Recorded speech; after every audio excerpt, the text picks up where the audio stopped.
ডাক দাও রাজা, রাজা, রাজা।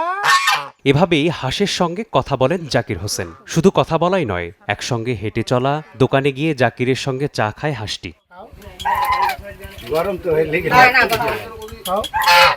এক বছর আগে দুটি হাঁসের বাচ্চা কেনেন জাকির।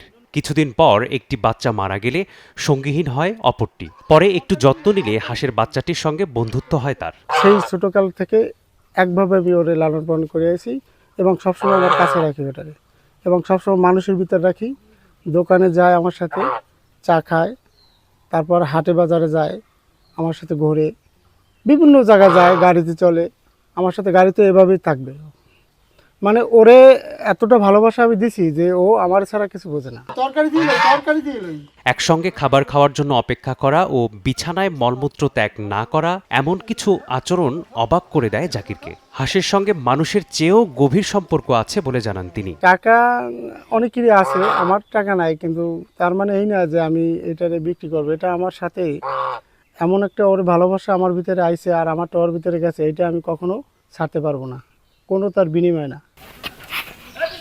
হাঁসের সঙ্গে মানুষের বন্ধুত্ব শুনে অবাক হন অনেকেই। কিছুটা অবাস্তব হলেও বিষয়টি অনেকেরই নজর কেড়েছে। পশু পাখির সাথে যে মানুষের একটি সম্পর্ক, মায়ার বন্ধনে আবদ্ধ, এবং সেটা জাকিরের হাঁসের দ্বারাই বোঝা যায়। কাকা আমাদের এই রাজহাঁসটা পালে, সে ছোটবেলা হইতেই হাঁসটাকে পাইলে বড় করছে। জাকির হোসেন পিরোজপুরের নজিরপুর উপজেলার পূর্ব জুগিয়া গ্রামের বাসিন্দা। আমার ডাকছো, ডাকছো। সময় সংবাদ, পিরোজপুর।